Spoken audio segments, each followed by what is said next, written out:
በስመ አብ ወወልድ ወመንፈስ ቅዱስ አሐዱ አምላክ። አቤቱ ጌታችን አምላካችን ንጉሳችን ብርሃናችን ተቀዳሚ ተከታይ የሌለ የአብ ባህሪ ልጅ ኢየሱስ ክርስቶስ ሆይ ክብርና ውዳሴ ላንተ እናቀርባለን። ንዕድ ክብርት የሆንሽ የአምላክ እናት ቅድስት ድንግል ረድኤትሽ በረከትሽ ከኛ ከልጆችሽ ጋር አድሮ ይኖር። እዚህ ታላቅ ጥንታዊ ቤተክርስቲያን ዋና አስተዳዳሪ ክቡራን ሊቃውንተ ቤተክርስቲያን፣ ክቡራን ዘማሪያት፣ ሚመናት ሁላችሁም አንድ አምላክ በሚሆን በአብ በወልድ በመንፈስ ቅዱስ ስም እንደምን ቆያችሁ? ሁሉ እግዚአብሔር ሁላችንንም በሕይወትና በሰላም ጠብቆ ለዚህ ታላቅ ዕለት አድርሶናልና የአባቶቻችን አምላክ ልዑል እግዚአብሔር ስሙ የተመሰገነ ይሁን። እንደ እግዚአብሔር ቸርነት እንደ እግዚአብሔር ቅዱስ ፈቃድ የምንማማረው በተለይ በዮሐንስ ወንጌል ምዕራፍ 19 ቁጥር 27 ላይ በእግረ መስቀል ለተገኘችው ለእናቱ የክብር ባለቤት ጌታችን አምላካችን መድኃኒታችን ኢየሱስ ክርስቶስ በጎልጎታ ናያምከ እነኋት እናት ብሎ ለዮሐንስ ሰጥቷልና እነኋት እናት በሚል ርዕስ ይሆናል። ይህን ርዕስ የመረጥኩበት ትልቅ ምክንያት ትላንት ታላቅ በዓል አክብረናል። የመጀመሪያው በዓል የክብር በዓል በእናቱ በቅድስት ድንግል ስም በፊልጵስዩስ በሶስት ደንጊያ ቤተክርስቲያኗን የሰራበት ቅዳሴ ቤተክርስቲያኗን የፈጸመበት ሲሆን ሁለተኛው ደግሞ ራሷ ቅድስት ድንግል ጎልጎታ ከጌታ እርገት በኋላ እየተመላለሰች ትጸልይ ነበረ። ዛሬ ቅድስት ሀገር ኢየሩሳሌም ብትሄዱ እመቤታችን የቆመችበት ቦታ አለ። የዛኞቻችሁ ሰኔ ጎልጎታ ሲባል ሰምታችኋል። ድሮ ከነገረ ማርያም መጽሐፍ ጋራ በብራና ነበር። አሁን ግን ወደ አማርኛ ተተርጉሞ ብዙዎቻችሁ ያን ጸሎት ትጸለያላችሁ። ልጄ ወዳጄ ሆይ እያለች ምትማልድበት ታላቅ ጸሎት ነው እና እዛ ጸሎት ላይም ቅዱስ ኡራኤል ተነስቷል። የሰላምና የደህንነት መልአክ በሆነው በኡራኤል ስም ማልድሃለሁ ብላ ቅድስት ድንግል ጸሎትን ታቀርባለች። እኔ ግን የመረጥኩት በጣም በርካታ ጸሎታት ሲሆኑ አንቀጾች ሲሆኑ አንድ አምስቶቹን ብቻ ነው የመረጥኩት። ምክንያቱም ሕዋሳቷን አማላጅ አድርጋ በልጇ በክርስቶስ ፊት ስታቀርብ የክብር ባለቤትም ሰኔ 20 ሰዓቷ አስቀድማ በምልጃ ያቀረበችው ማህፀኗን ነው። በመቀጠል ጀርባዋን ነው። ሶስተኛ አይኗን ነው። አራተኛ ከናፍሯን ወይም ቃሏን ነው። አምስተኛ ጆሮዋን ነው። ስድስተኛ እግሮቿን ነው። ሌሎቹ ግን ከስጋዌ ጋር የተያዙ መላእክትን ሊቃነ መላእክትን በመጥራት ወደ ልጇ ጸሎት አቅርባለችና እኔ ሕዋሳቷን ብቻ መርጬ የተናገረችውን ኃይለ ቃል በመመርመር በማመስጠር እንማራለን። እግዚአብሔር አምላክ ምስጢሩን ጥበቡን ለሁላችንም ይግለጥልን። ማህፀኗን ቅድስት ድንግል አማላጅ አድርጋ እንዲህ አለች፣ ልጄ ወዳጄ ሆይ። ልጄና ምኔ? ልጄ ወዳጄ ሆይ ካለች በኋላ ሰማይና ምድር ሊወስኑ የማይቻላቸው አንተን 9 ወር ከ5 ቀን በተሸከመች ማህፀኔ ቃል ኪዳን ትገባልኝ ዘንድ እማልድሃለሁ ብላ አስቀድማ ሰኔ 21 ማህፀኗን አማላጅ አድርጋ በልጇ ፊት አቅርባለች እና በጣም ኃይለ ቃሉ ይገርማል። ሰማይና ምድር የማይችልህን አንተን ምንና ምን የማይችልህን አንተን 9 ወር ከ5 ቀን በተሸከመች ማህፀኔ እማልድሃለሁ ነው ያለችው። በትክክል እግዚአብሔር የት ነው ያለው? እስቲ ሚነግረኛል? አባታችን ሆይ እንዲህ ሲባል ምድርን ለቆ ሰማይ ላይ ቢዳለ እሱም ልዑለ ባህሪ መሆኑን መመስከር እንጂ ከጽርሐ አርያም በላይ ርዝመቱ፣ ከበርባሮስ በታች ጥልቀቱ፣ ከአድማስ እስከ ናጌ ስፋቱ፣ ከምስራቅ እስከ ምዕራብ ከሰሜን እስከ ደቡብ ርዝመቱ አይባልም። ሁሉን የሚወስነው ማን ነው? እግዚአብሔር ነውና በኢሳይያስ አድሮ በምዕራፍ 66 ላይ ምን አለ? የሰራዊት ጌታ እግዚአብሔር እንዲህ ይላል፣ ሰማይ ዙፋኔ ነው፣ ምድር የእግሬ መረገጫ ናት። ለእኔ ምን አይነት ቤት ትሰራላችሁ አለ ይላል። ሰማይ ምኔ ነው? ዙፋኔ። ምድር ምኔ ናት? የእግሬ መረገጫ። ለእኔ ምን አይነት ቤት ትሰራላችሁ? እኔን የሚወስን እኔን ወስኖ ሊያስቀር የሚችል ምን አይነት ቤት ትሰራላችሁ ብሎ በኢሳይያስ አድሮ ተናገረ። ለካ እግዚአብሔር ሚወስነው አጥቶ አንዲት ሰማይ አንዲት ምድር ለዘር አትርፎ ነበረ። እሷ ማን ናት? ቅድስት ድንግል ማርያም ናት። ሰማይ ዙፋኔ ነው እንዳለ ማህፀኗን እንደ ዙፋን አድርጎ 9 ወር ከ5 ቀን ተቀመጠ። ዳግሚት ሰማይ ተባለች። ምድር የእግሬ መረገጫ ናት እንዳለ 9 ወር ከ5 ቀን እግሩ ተረገጣት። ስለዚህ ዳግሚት ምድር ሆና ተገልጣለች። 9 ወር ከ5 ቀን በተሸከመች ማህፀኔ ቃል ትገባልኝ ዘንድ እማልድሃለሁ ብላ በልጇ ፊት ጸሎትን አቀረበች። የማህፀኗ ነገር ሊቃውንትን በእጅጉ አስደንቋል። ለምን? ጌታ ዓለማትን በመሃል እጁ እንደያዘ በማህፀኗ አለ መባል ይገርማል። በማህፀኗ ሳለ ነፋሳትን ያነፍሳል፣ ብርሃናትን ያመላልሳል፣ ቅዱስ ቅዱስ ቅዱስ ተብሎ ይመሰገናልና ድንግል ማርያም የእግዚአብሔር ሀገር፣ የእግዚአብሔር ሰማይ፣ የእግዚአብሔር ምድር፣ የእግዚአብሔር መቅደስ አድርጋ ማህፀኗን አቅርባለች። ለዚህ ነው ቅዱስ ያሬድ በአንክሮ በተዘክሮ ሆኖ ሰማይ ወምድር ዘእያገምሮ እፎ እንጋ ማህፀነ ድንግል ጾሮ፣ ሰማይና ምድር የማይችለውን አምላክ ምንኛ የድንግል ማርያም ማህፀን ቻለው ብሎ በጣም ያደንቃል። ግን መልስ የለውም፣ ማንም ሊመልስ አይችልም። እንደውም ድጓ ላይ ምን ይላል? እፎ ጾረቶ እንዘውቱ ይጸውራ፣ የሚሸከማት ሲሆን እንዴት ተሸከመችው ይላል። የሚሸከማት ማን ነው? ዓለምን የተሸከመ ማን ነው? እሷንም የተሸከመ ማን ነው? ልጇ ክርስቶስ ነው። የሚሸከማትን ለመሸከም በቃሽ ማለት ነው። ድንግል ፈጣሪዋን ወለደችው ብሎ ኤፍሬም እንደተናገረ አሁን ደግሞ የሚሸከማትን ምን አለችው? ተሸከመችውና ያሬድ ምን ይላል? እፎ ጾረቶ፣ እንዴት ተሸከመችው? እሱ ግን ምን ይላታል? ይሸከማታል። የሚሸከማትን የተሸከመች የእግዚአብሔር ሀገር የእግዚአብሔር ከተማ በመሆኗ ማህፀኗን አማላጅ አድርጋ በልጇ ፊት አቀረበች። አባ ጊዮርጊስ ዘጋስጫ ደግሞ በጣም ያደንቃል። የድንግል ማርያም ማህፀንን ሲመለከተው በጣም ይገረማል። ምን አለ መሰላችሁ? ከርሰ ድንግል አብዮ ተላለም አየራት። የድንግል ማርያም ማህፀን አለ ከአየራት በለጠ። ከምን በለጠ? ከአየራት በለጠ። አየራትን የያዘውን ጌታ ነው የያዘው። ወተሰብሃ እምሱራፌል ወኪሩቤል፣ በኪሩቤል በሱራፌል ዘንድ ተመሰገነ። ከርሰ ድንግል ኮነ ታቦቶ ማኅደረ ለእግዚአብሔር አዶናይ።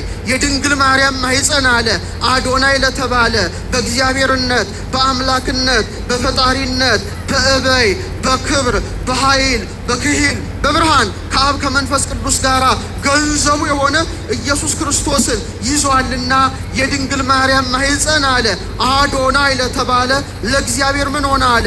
ማደሪያውን ሆነ። ለዚህ ነው ራሷ ቅድስት ድንግል ሰማይና ምድር ሊወስን የማይችለውን አንተን በተሸከመች ማህፀኔ ምን እልሃለሁ አለች? ማልድሃለሁ አለች። ቅድም ዘማሪ ሉልሰገድ ሲዘምር እንደሰማችሁት ዳግሚት ሰማይ ሆኖ ማህፀኗ ማንን ያዘ? ፀሐይን ያዘ። ማንን ያዘ?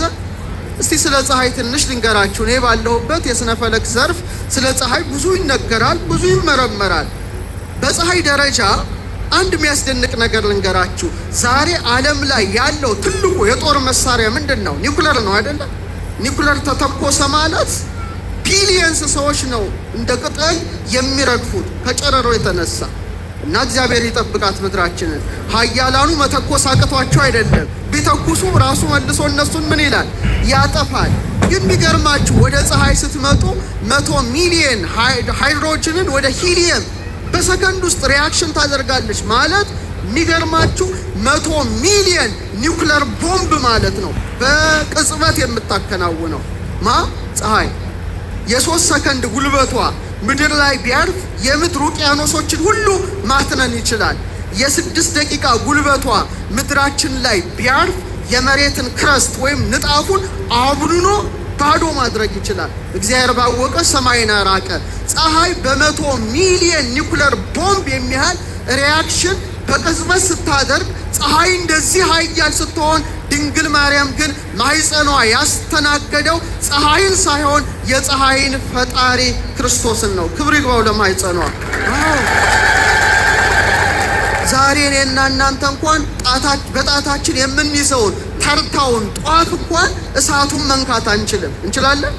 አንችልም። እጃችን ምን ይሆናል? ይነዳል፣ ይከስላል። ፍምን በእጅ መያዝ አንችልም። እጃችን ይላላጣል።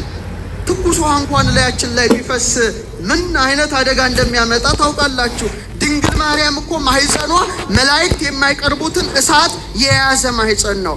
ኦ ድንግል ሶባሃደረ ውስተ ከርስኪ እሳተ መለኮት፣ ድንግል ሆይ እሳተ መለኮት ጌታ አለ በማህፀንሽ ባደረ ጊዜ ገጹ እሳት፣ ልብሱ እሳት፣ አካሉ እሳት ምን አላቃጠለሽ ይላል ሕርያቆስ። ግን መልስ የለውም።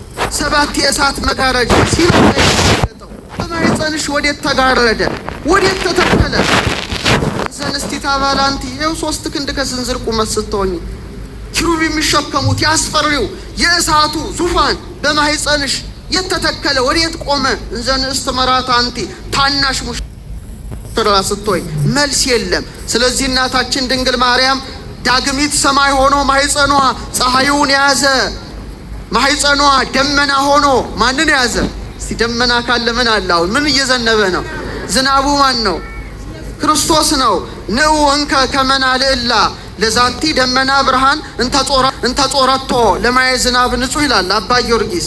ንጹህ የዝናብ ውሃ ስትየጽመዋን ኢየሱስ ክርስቶስን የተሸከመ ማህፀኗ የብርሃን ደመና የተባለች ቅድስት ድንግልን እናከብራት እናገናት ዘንድ ኑ ይላል። አቤት የድንግል ማርያም ማህፀን ቤተ ስብሐት ሆኖ ፈጣሪን ተሸከመ። ምስክሩ ማን ነው? ሄኖክ ነው። ፔካ ሆኖ አዶናይን ያዘ። ምስክሩ ማን ነው? የአዳም 7ኛ ትውልድ የሆነው ሄኖክ ነው። የድንግል ማርያም ማህፀን ሐረግ ሆኖ በጉን ያዘ። ምስክሩ ማን ነው? ይስሐቅ ነው። የድንግል ማርያም ማህፀን መሰላል ሆኖ ንጉሱን ያዘ። ምስክሩ ማን ነው? ያዕቆብ ነው። የድንግል ማርያም ማህፀን ሐመልማል ሆኖ ነበልባሉን ተሸከመ። ምስክሩ ማን ነው? ሙሴ ነው። የድንግል ማርያም ማህፀን ሲና ሆኖ ግርማውን ተሸከመ። አሁንም ምስክሩ ማን ነው? ነቢየ እግዚአብሔር ሙሴ ነው። ያሬድ ባድናቆት ምን አለ? በቃለ ኃይሉ ዘይፌትት በረደ ድንግል በከርሳ ግመረት ነደ እምግርማ እበዩ ሙሴ ዘሬደ እሞ ወላዲቶ ኮነቶ ገሃደ። ክረምት ላይ አለ በረዱን የሚፈረካክሰው ሙሴ ሲና ተራራ ላይ የተንቀጠቀጠለት ነዲዱን እሳት ድንግል ማርያም አለ በማህፀኗ ተሸከመችው። መሸከም ብቻ ሳይሆን እናቱን ወላጁን ሆነችው። የድንግል ማርያም ማህፀንማ መሶበ ወርቅ ሆኖ መናውን ተሸከመ። የድንግል ማርያም ማህፀን ታቦት ሆኖ ጽላት ሆኖ ቃሉን ተሸከመ። የድንግል ማርያም ምስክሯ ማን ነው? ሙሴ ነው። ማይጠንት ሆኖ ፍህሙን ያዘ። ምስክሯ ማን ነው? አሁንም ሙሴ ነው። ድንኳን ሆኖ ሊቀ ካህናቱን ተሸከመ። የወይን ሐረግ ሆኖ ፍሬ ሕይወትን ያዘ። ምስክሯ ማን ነው? ካሌብ ነው። ጸምር ሆኖ ጠሉን ተሸከመ። ምስክሯ ማን ነው? ጌዴዎን ነው። የድንግል ማርያም ማህፀን ማሰሮ ሆኖ ጨውን ያዘ። ምስክሯ ማን ነው? ኤልሳ ነው። ደመና ሆኖ ዝናቡን ያዘ። ምስክሯ ማን ነው? ኤልያስ ነው። የድንግል ማርያም ማህፀን ገዳም ሆኖ አንበሳውን ያዘ። ምስክሯ ማን ነው? እዝራ ነው። ዙፋን ሆኖ ጌታን ያዘ። ምስክሯ ማን ነው? ኢሳይያስ ነው። የድንግል ማርያም ማህፀን የታተመ ደብዳቤ ሆኖ ቃሉን ያዘ። ምስክሯ ማን ነው? ኢሳይያስ ነው። የድንግል ማርያም ማህፀን ሰረገላ ሆኖ በኮቦር አዶናይን ያዘ። ምስክሯ ማን ነው? ሕዝቅኤል ነው። የድንግል ማርያም ማህፀን የተቆለፈ መቅደስ ሆኖ ንጉሱን ያዘ። ምስክሯ ማን ነው? ሕዝቅኤል ነው። የድንግል ማርያም ማህፀን ተራራ ሆኖ ደንጊያውን ያዘ። ምስክሯ ዳንኤል ነው። ክብር ይግባት እናታችን 9 ወር ከ5 ቀን በተሸከመው ማህፀኔ እማልድሃለሁ ብላ በልጇ ፊት ሀገረ እግዚአብሔር መቅደሰ እግዚአብሔር የሆነ ያቆመች የሁላችን ንግሥት የሁላችን እመቤት ስሟ ማን ነው? ቅድስት ድንግል ማርያም ነው። በረከቷ ይደርብን። በሁለተኛ ደረጃ ጸሎት አድርጋ ያቀረበችው ይሄን ይመስላል። ልጄ ወዳጄ ሆይ ለብዙኃት አዕይንቲሆሙ አይናቸው ብዙ የተባሉ ጾርተ መንበር ኪሩቤል በፍርሃትና በረዓድ እየተንቀጠቀጡ መንበርህን የሚሸከሙትና አንተ ባዘለች ጀርባዬ ቃል ኪዳን ትገባልኝ ዘንድ እማልድሃለሁ። ትጸልዩታላችሁ አይደለ? እያንዳንዱን ቃል ስትጸልዩ በማስተዋል መሆን አለበት። ምን አለች? አይናቸው ብዙዎች የተባሉ ኪሩቤል አንተን የሚሸከሙትን በተሸከመ ምኔ ጀርባዬ ምኔ ኪሩቤል ሱራፌል ትንሽ ልንገራቸው ስለነሱ ተፈጥሮ። ስንት መላእክት መሰሏችሁ? 16 መላእክት ናቸው። ስንት ናቸው? 12ቱ ከውስጥ ናቸው። 4ቱ ከውጪ ስለሆኑ 40 እንስሳ ይባላሉ። የሰው ፊት ያለው 4 ገጽ አለው። የአንበሳ ፊት ያለው 4 ገጽ አለው። የንስር ፊት ያለው 4 ገጽ አለው። የላም ፊት ያለው መልአክ 4 ገጽ አለው። 4 ሲባዛ 4 16 መላእክት የማንን ዙፋን ተሸክመዋል? በጣም ያስፈራል። የልዑል እግዚአብሔርን ዙፋን ተሸክመዋል።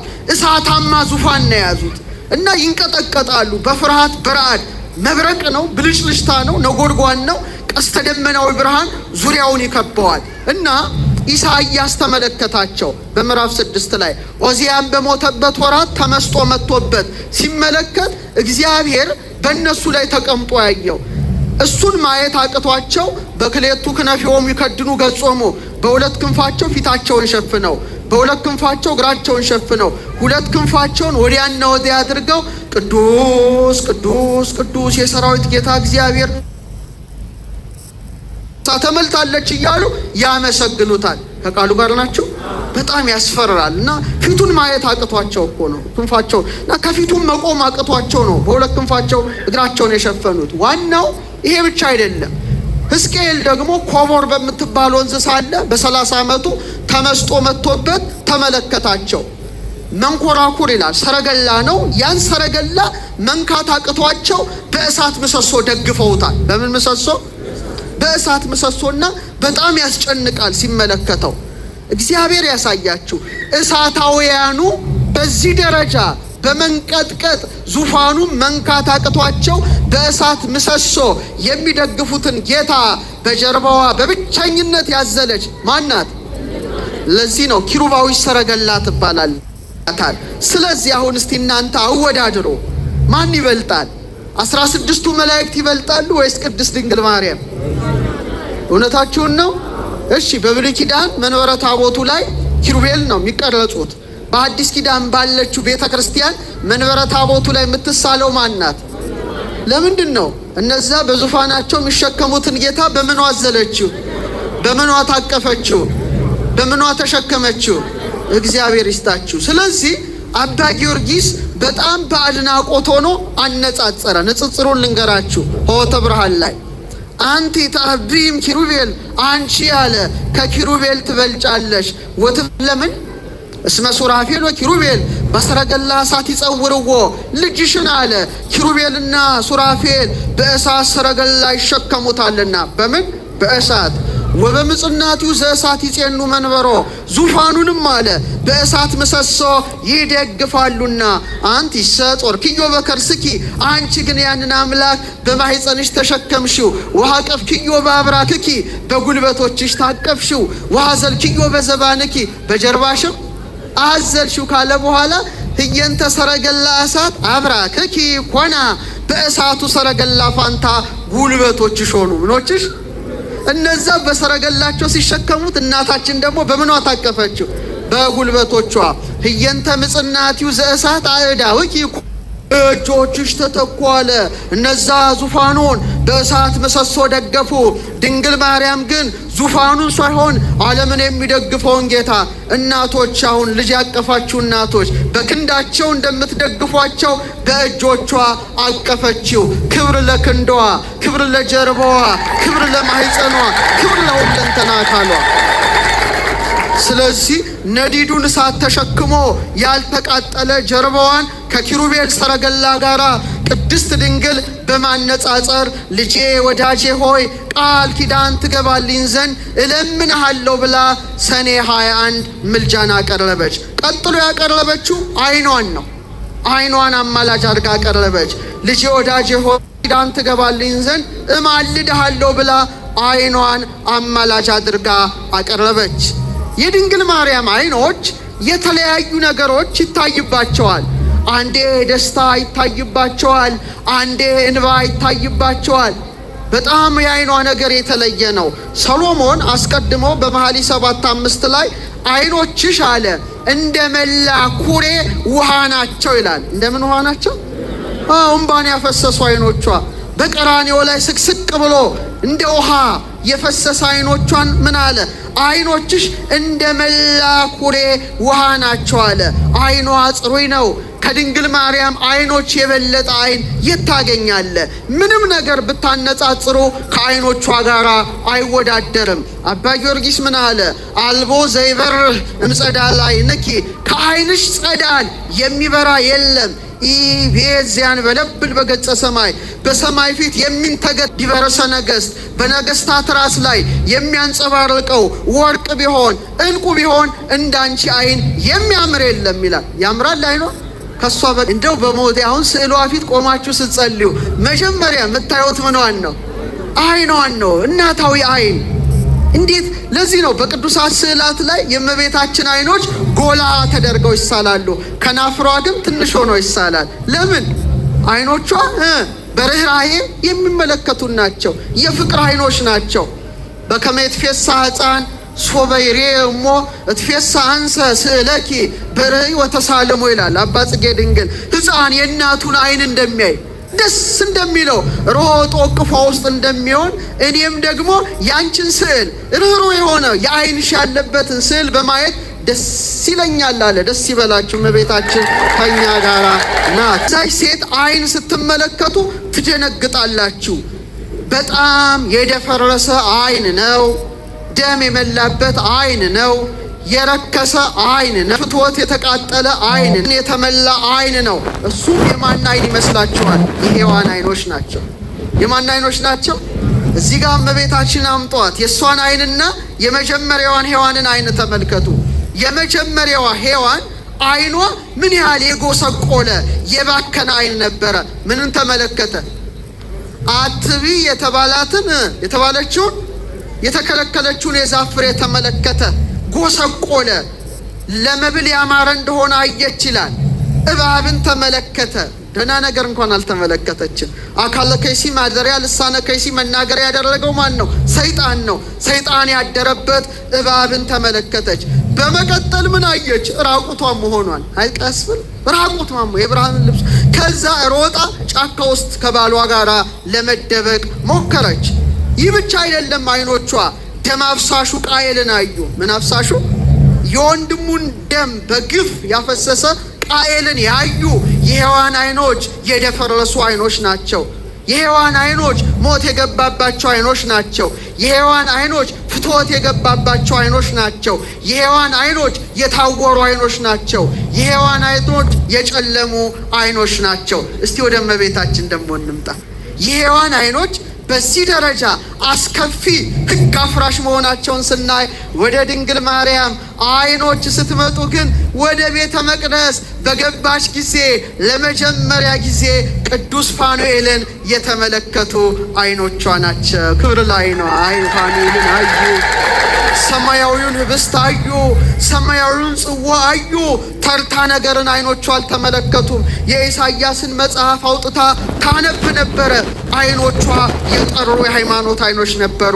ድንግል ትጸንሳለች፣ ወንድ ልጅ ተወልዳለች የሚለውን ገጸ ንባብ ስታገኝ ወይዶ ከጊዜዋ ጊዜ ደርሼ ወጥቼ ወርጄ ባገለገልኩት አለች። አቤት የእመቤታችን አይኖች! የነ ዘካርያስን ምስጋና አዩ። መላእክት ሲወጡ ሲወርዱ በቤተ መቅደስ ተመለከቱ። ይልቁኑ ያቺ የሞት መልእክተኛውን አየች ሔዋን። ድንግል ማርያም ደግሞ የሕይወት መልእክተኛውን አየች። ያቺ የሞት እቺ ሕይወት፣ ያቺ የጨለማ ይቺ የብርሃን፣ ያቺ የውድቀት ይቺ የትንሣኤ። አይናቸው በፍጹም የተለያየ አይኖች ናቸው። በጣም የሚገርመው ሔዋን ዕፀ በለስን ስታይ ድንግል ማርያም ደግሞ ማንን ያየች መሰላችሁ? ዕፀ ሕይወትን። እሱ ማን ነው? ክርስቶስን ነው። የዛች አይኖች የተከለከለውን ዛፍ ሲመለከቱ፣ እቺ ደግሞ ውሃበ ሕይወት የሆነውን የክርስቶስን ፊቱን ተመለከተች። ይሄ አይኗ የተባረከ አይን ነው። መላእክት ሲያመሰግኑ አየች። በቤተልሔም እረኞች ሲያወድሱት አየች። ሰብአ ሰገልን ተመለከተች። በጣም የሚገርመው ግን ቅድም ለመጀመሪያ ጊዜ ያዩት የማን አይኖች ናቸው? የእሱ አይኖች ብቻ ናቸው። ዛሬ እናቶቻችን ልጅ ስትወልዱ መተለያል። እናንተም ልጃችሁን በፍቅር ታያላችሁ። የማህፀኗ ፍሬ ክርስቶስን ስትወልደው ለመጀመሪያ ጊዜ እግዚአብሔር ወልድን በስጋ ያዩ የእሱ አይኖች ናቸው። ታሪክ ተገለበጠ። ኪሩቤል በሁለት ክንፋቸው ፊታቸውን ሸፍነው እንዳያዩ ሲንቀጠቀጡ፣ ድንግል ማርያም ደግሞ በክንዷ አቅፋ በፍቅር አይኗ በቤተልሔም አየችው። ክብር ለአይኗ፣ ክብር ለአይኗ። እና አንድ ሊቅ ምን አሉ መሰላችሁ? አጭር ስብከት ሰብከው ወርደዋል። ባህር ማዶ ሊቅና ያያት ድንግል ማርያምን ነው ብለው ሰብከዋል። ምን ሲገልጥ ያያት? አይኑን ሲገልጥ ያያት። አዎ ስጋን ተዋህደዋል። በቤተልሔም ፍጹም ሰው ነው። አይኑን ሲገልጥ የምታየው ማናት? የምትስመው ማናት? በእሱ ተንቀሳቀሱ። የምታቅፈው ማናት? የምትዳብሰው ማናት? እናቱ ናት። ቀራንዮ ደግሞ ተጓዙ። ቤተልሔም ደስ ያለው አይኗ ደግሞ እንባን ያፈሳል። ቀራንዮ ጋር ስትሄዱ እንባን ያወርዳል። እና እዛም ደግሞ መስቀሉ ስር ነበረች። ጌታም እናቱን አይቶ ሰመነ ያለው ሲጨፍን አያት። የእመቤታችን አይኖች የተለዩ አይኖች ናቸው። ስለዚህ በእውነት ድንግል ማርያም አይኖቿን አማላጅ አድርጋ አቅርባለች። ቅዱስ ኤፍሬም ከብርሃን ክርስቶስ ጋር የተዋሃደ አይን ያላት እሷ ማናት? እሷ ማናት? ይሄ ደግሞ ያስገርማቸዋል። ቅድም የሔዋን አይኖች ምንን አዩ አልኳችሁ? የወንድሙን ደም ያፈሰሰውን ማንን አዩ? የማንን ደም ያፈሰሰውን? ነፍሰ ገዳዩን ቃየልን ሲያዩ፣ ድንግል ማርያም ደግሞ ለወገኖቹ ደሙን ያፈሰሰውን መድኃኔዓለምን አየሽ ማለት ነው። የተለየ ያቺ አይን የጎሰቆለች ናትና በእውነት እንባል ባፈሰሱ አይኖቿ አማላጅ አድርጋ ሰኔ 21 ድንግል ማርያም ጸሎትን አቀረበች። በመቀጠል ደግሞ እንዲህ አለችው፣ ልጄ ወዳጄ ሆይ ምንም ሊቀርብም ማይችል አንተን በሳሙ ከንፈሮቼ ቃል ኪዳን ትገባልኝ ዘንድ እማልድሃለሁ ብላ ቃሏን ከናፍሯን አንደበቷን አማላጅ አድርጋ በክርስቶስ ፊት አኖረች። አቤት የእመቤታችን ከናፍር! ከንፈሮችሽ አለ ሰሎሞን እንደ ቀይ ሐር ፈትል ናቸው ካለ በኋላ ንባብኪ አዳም ንግግርሽም ያማረ ነው ይላታል። ንግግርሽ ምንድን ነው? እንደውም ሰሎሞን ቀጥሎ መኃልየ 4:12 ላይ የማር ወለላ ከከናፍርሽ ይፈሳል አለ። የማር ወለላ ከምን? ከከናፍርሽ ካለ በኋላ ሐሊብ ወማርም ታሕተ ልሳንኪ ከአንደበትሽ በታች ማርና ወተት አለ። ምን ማለቱ ነው? ማር ወተት ማለት አይደለም። በማር የተመሰለች ኦሪት፣ በወተት የተመሰለች ወንጌልን የሚናገር የማን አንደበት ነው? የድንግል ማርያም አንደበት ነው። በናምጣት ማናት? ሔዋንን እዚህ ጋር አርጓት፣ እመቤታችን እዚህ ጋር አርጓት። የሔዋን ከንፈር ልብ አድርጋችሁ ስታስቡት ምን በላ? የተከለከለ ፍሬ ተመገበ። አንድ ከማገረ አንደበት ነው። ሞት የገባበት አንደበት ነው። ጉስቁልና የገባበት አንደበት ነው። ጨለማ የገባበት አንደበት ነው።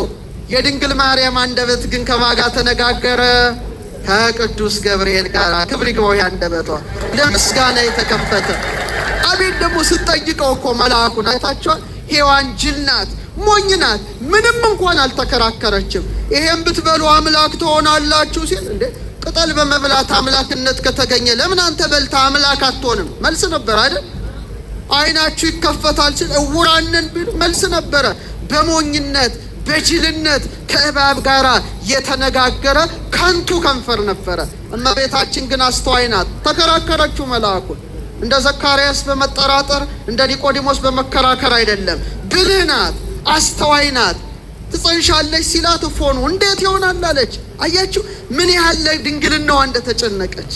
እንዴት እኔ ወንድ ሳላውቅ ዘንተ ትቤ ድንግል በእንተ ዘያርገው ውስተ ልበ ህሊና ጎለሜው እኔ አላደርገውም።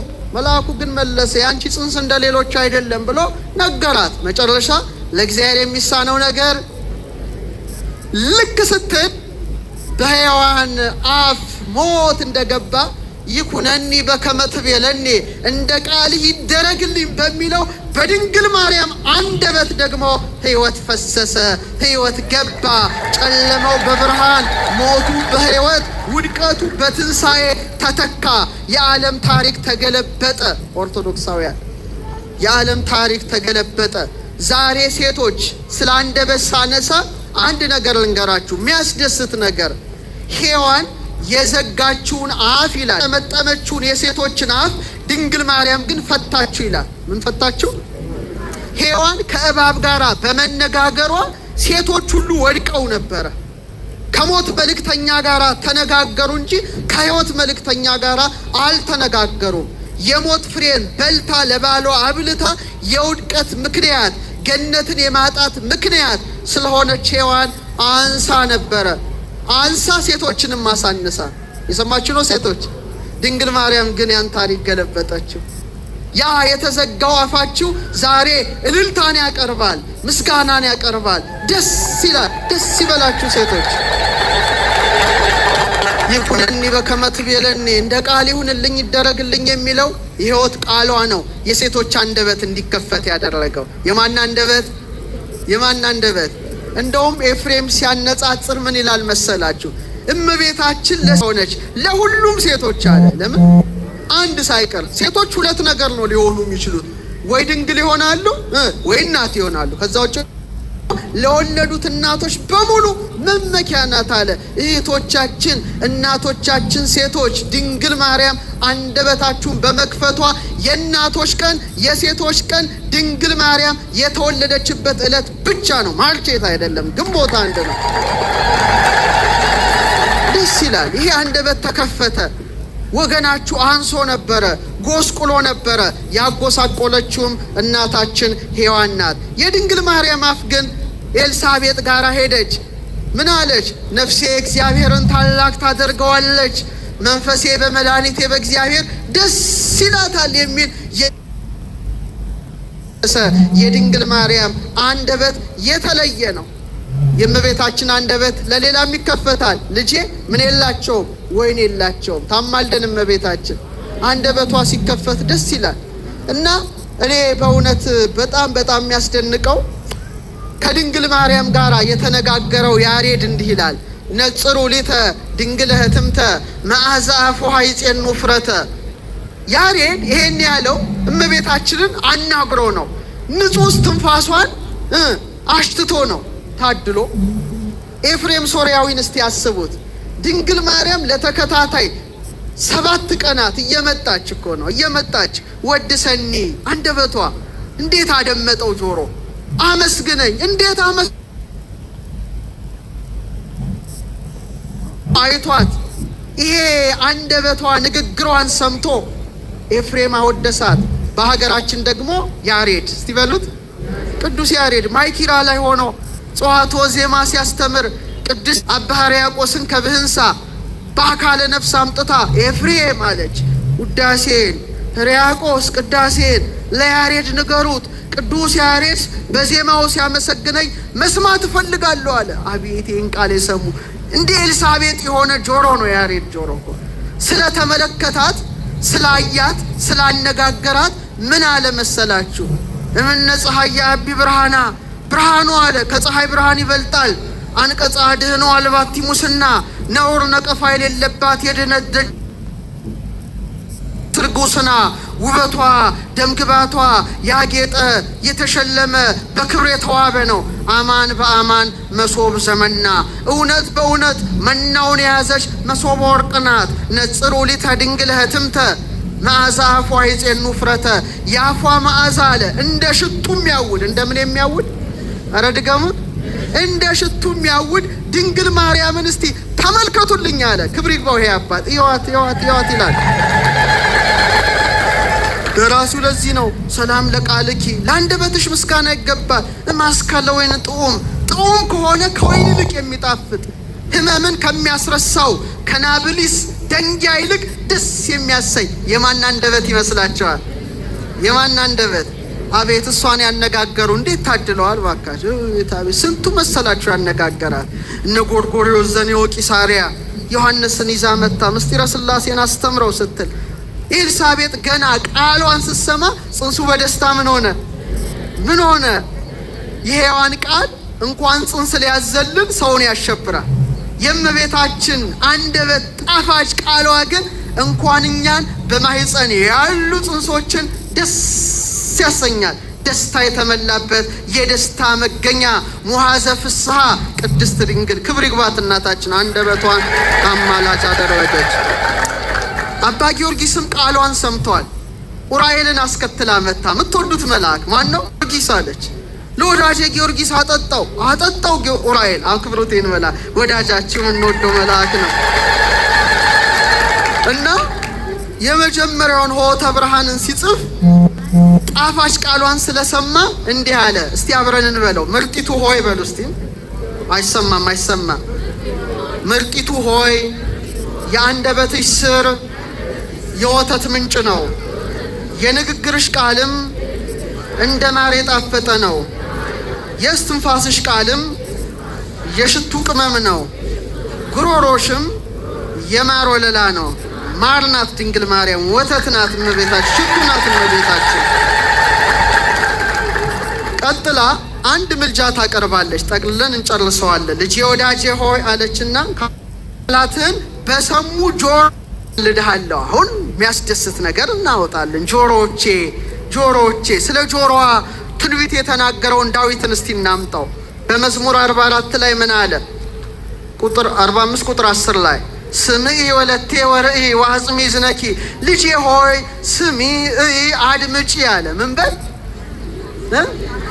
ጆሮሽን ዘንበል አድርገሽ አድምጪ። ርእሲ ሕዝበኪ ወቤተ አቡኪ፣ ቤትሽን ወገንሽን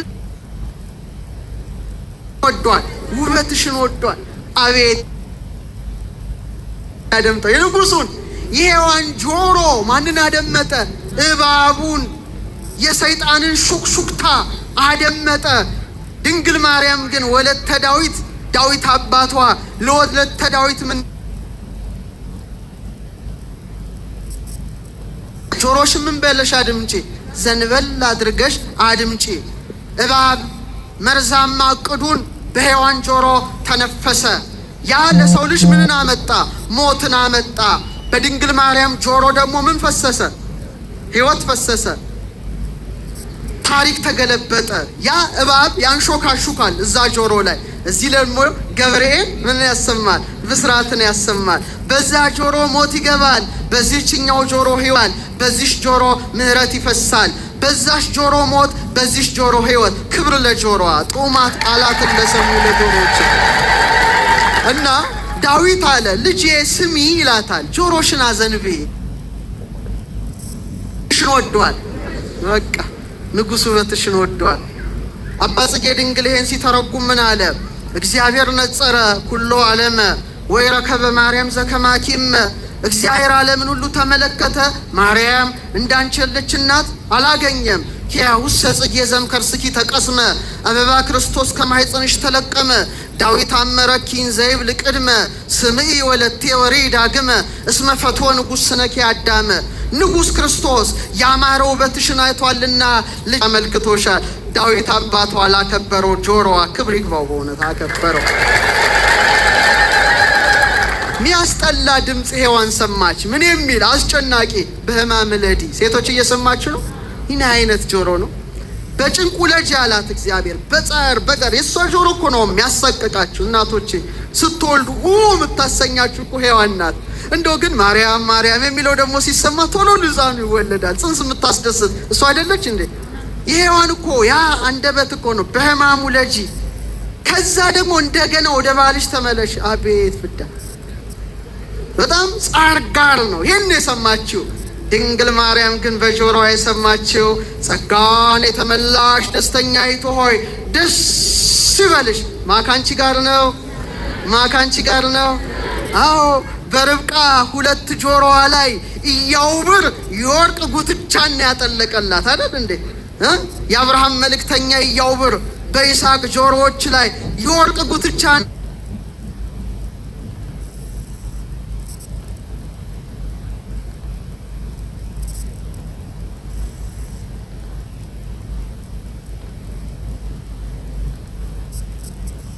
በጆሮዋ አፈሰሰ። ልጄ አዘንቢ ይላታል። ጆሮሽን ዝቅ አድርገሽ ስሚ።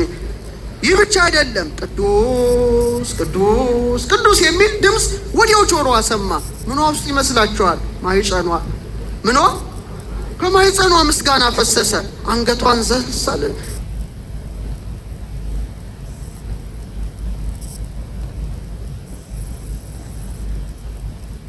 ነገር አንድ ድምፅ ሰማ።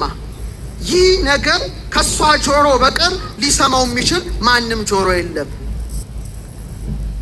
እስቲ በሉ ድገሙት እስቲ ባካችሁ። ማን ያለው? ማን ያለው? ከባዱ ነገር ይሄ ነው። እግዚአብሔር ወልድ በስጋ ተገልጦ እማ ብሎ ጠርቷል። እናቴ ብሎ ጠርቷል። ይህን የሰማ ጆሮ ምን ትለዋለ? ቅዱስ ቄርሎስ ሉቃስን ሲተረጉም ምን አለ? ለእናቱ እየታዘዘ በየጥቂቱ በናዝሬት ገሊላ ማደጉን ሲተረጉም ዓለም የሚታዘዝለት ጌታ አለ ለእናቱ ታዘዘ ብሎ ሉቃስ ጻፈ አለ። እንዴት እንዳከበራት ተመልከት ካለ በኋላ ሁለት ነገርን ይጽፋል። እኔ ሳነበው እጅግ ነው የሚገርመው። ምን አለ መሰላችሁ? ጌታዬ ልጄ ትለው ነበር ይላል። ምኔና ምኔ? እንዴ ከባድ ነገር እኮ ነው። ጌታዬ እና ምኔ አምላኳ ስለሆነ ጌታዬ ትለዋለች ይላል። ልጇ ስለሆነ ልጄ። እሱ ደግሞ እናቴ ይላል። እግዚአብሔር እናቴ ብሎ ሲጠራ ሴቶችን ነው እኮ የሚመክራቸው። ስሙ ይላል። ለሴቶች የተሰጠ ስብከት ነው። ተለይቶ እንደ ዛሬ ተቀላቅሏ። ድሮ ሁሉም በየእንትኑ ይሰብኩ ነበረ። እግዚአብሔር እናቴ ብሎ ተጣርቷል። እናቴ የሚል ድምፅን የሰማ ጆሮ ምን ትለዋለ? ጌታዬ ልጄ። ተቃርኖ ነው የሚነበበው። ተቃርኖ በእሷ ተቃራኒ ነገሮች ሁሉ ተዋህደው ሰላማዊ ሆነዋል። እስቲ አሁን ሴቶች ጠይቃችሁ፣ እናት ሆና ድንግል ምትሆናለች? ድንግል ሆና ደግሞ እናት ምትሆናለች? አንዱ አንዱን ያጠፋል። ባላንጣ ነው። አንዱ ለአንዱ ተቃራኒ ነው። ኤፍሬም ምን ይላል ይሄን ሲያስቀምጥ? ዓለም ከተፈጠረ ጀምሮ እናት ሆና ድንግል ሆና እናት ምትሆን የለችም። የተፈጥሮ ሕግ ይከለክላታል። ድንግል ማርያም ግን ሁለቱን አስተባብራ ተገኝታ የተፈጥሮን ሕግ ደረመሰችው፣ በታተነችው። ክብር ይግባት። ተፈጥሮ በሷ ላይ አልሰራ። ለዚህ እኮ ነው ጌታዬ ልጄ ማለት እንዛ አመቱ እሞረሳያ ያለው ማለት ነው። አገልጋዩ ስትሆን እናቱ ምንድን ነው ነገሩ? እኛ ሁላችን የማን አገልጋይ ነን?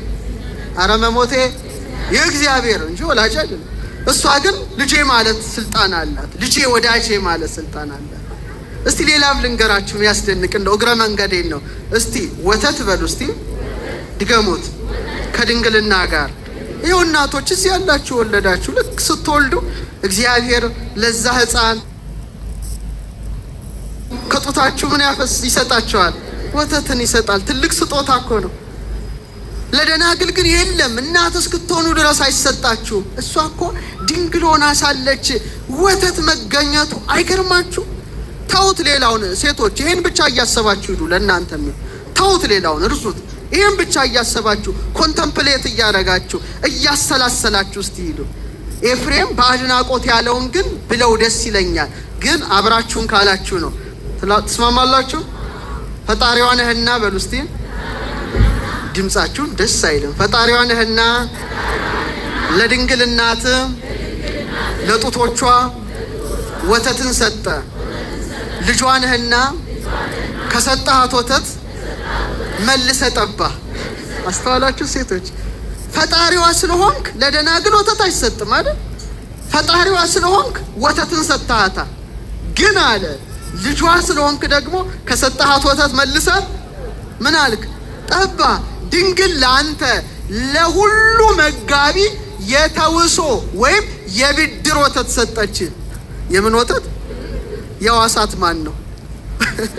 አስቡት። የዋሳት ማን ነው? ያበደራት ማን ነው? የእሱ አይደለም። ማን ነው? ልጇ ነው። ሰማያትን በዘረጋው ቀኝ እጅ ጡቶቿን ጨበጥክ ይላል። አስቡ እስቲ። ቤተልሔም ሄዱ። ሚልኮ ግሪቶ ትዝ ይላችኋል? ፍልስጤም ቋንቋ አይነሽ ብዙ ጊዜ ተግዘዋል። ኢየሩሳሌም የወተቷ ሻላያችሁ ቤታችን ጌታን ስታጠባው አይታችኋል? ኢየሩሳሌም ሄዳችሁ ፍልስጤም፣ ቤተልሔም ጠብ ያለበት ቦታ ያ ነጭ የሆነ ዋሻ በረከቷ ይደረብን። ስለዚህ ይሄ ቃል የተለየ ቃል ነው። ናዘዛ ወይቤላ በቃሉ ጡም ጡም ቃሉ ያረጋጋት ይረክበኒ ሊተ እደወደም ርጉም በእንቲአይ ትብኪም እናቴ አታልቅሺ እኔ ሞት አያገኘኝም ይላታል በስደቷ። በቃሉ ያረጋጋት ጆሮዋ ሰሙ። ይህ ብቻ አይደለም፣ ቀራንዮ ላይ ደግሞ እኔና እናንተ ዮሐንስን ለምንመስል ሁሉ እነሆት እናት እነሆ ልጅሽ የሚለውን ታላቅ ቃል ከጌታዋ ሰሙ። ደስ ይበላችሁ። አሜን። ደስ እናት አለን ማለት ነው። እናት አለን። እሷም ሰምታለቻ ከልጇ ልጆችሽ ናቸው ስላለ እኮ ነው የምትማልደው። ልጆቼ ማር ነው የምትለው እመቤታችን። ሁላችንም ታስምረን። አዎ 30 ቀጠለች። የመጨረሻዋች ናት። እቺን በ5 ደቂቃ ጨርሳለሁ። 33 ዓመት ከአውራጃ ወደ አውራጃ ካንተ ጋራ በተመላለሱ እግሮቼ። ይሄ መጨረሻ ነው። ቃል ኪዳን ትገባልኝ ዘንድ እማልድሃለሁ። በምኔ?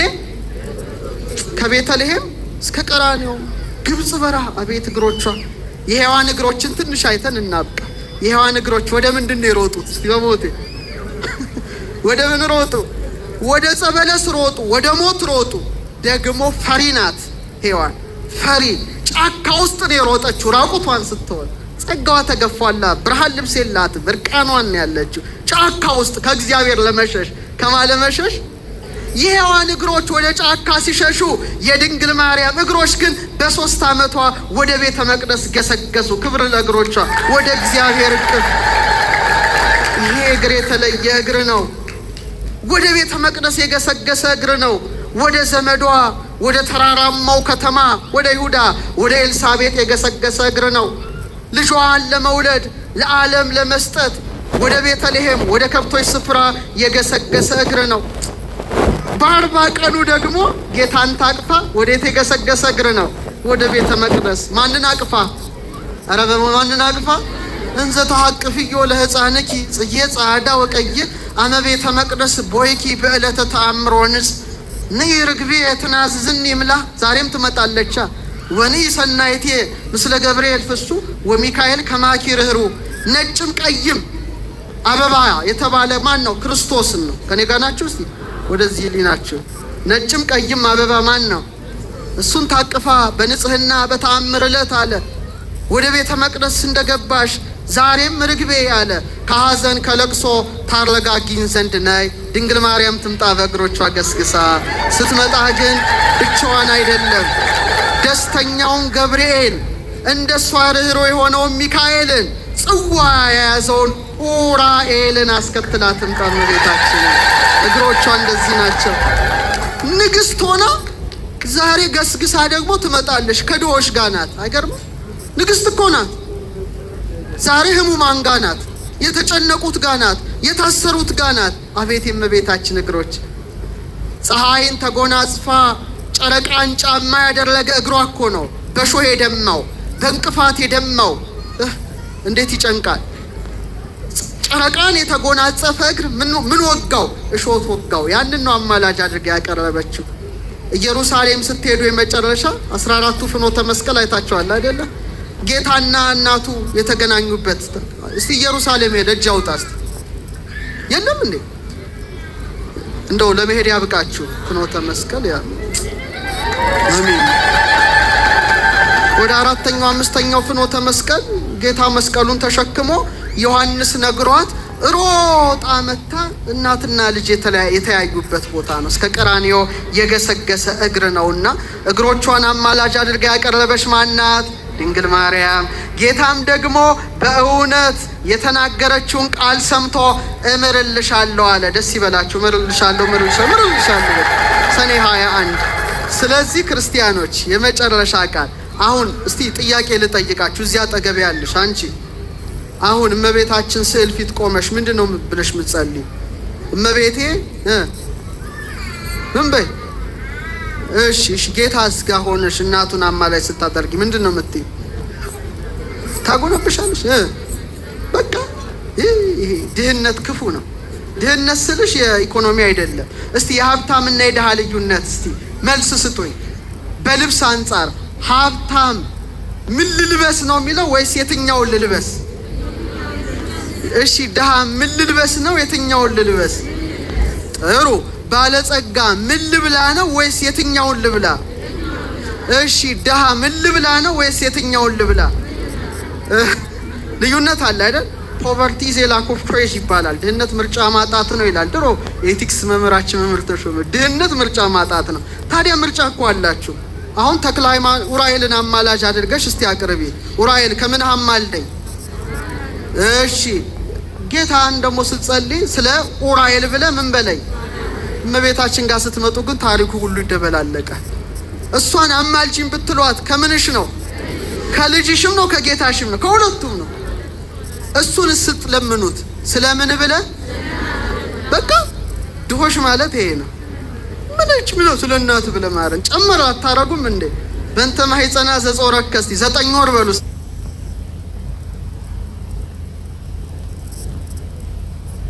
አንተን ስላዘለ ስለ ጀርባዋ፣ አንተን ስላቀፈ ስለ ክንዷ፣ አንተን ስላየ ስለ አይኗ፣ ያንተን ድምጽ ስለሰማ ጆሮዋ፣ ያንተን መዓዛ ስላሸተተ አፍንጫዋ፣ አንተን ስለሰላመ ፍሯ፣ አንተን ስላጠባ ስለ ጡቷ፣ ካንተን ስላቀፈ ስለ እጇ፣ ካንተ ጋራ ስለተመላለሰ እግሯ፣ ከሷ ስለነሳኸው ነፍስ፣ ስጋ፣ አጥንት፣ ጅማት፣ ጠጉር፣ ጥፍር ከመለኮትነት ጋር አንድ ስላደረግከው ብላችሁ አትለምኑትም?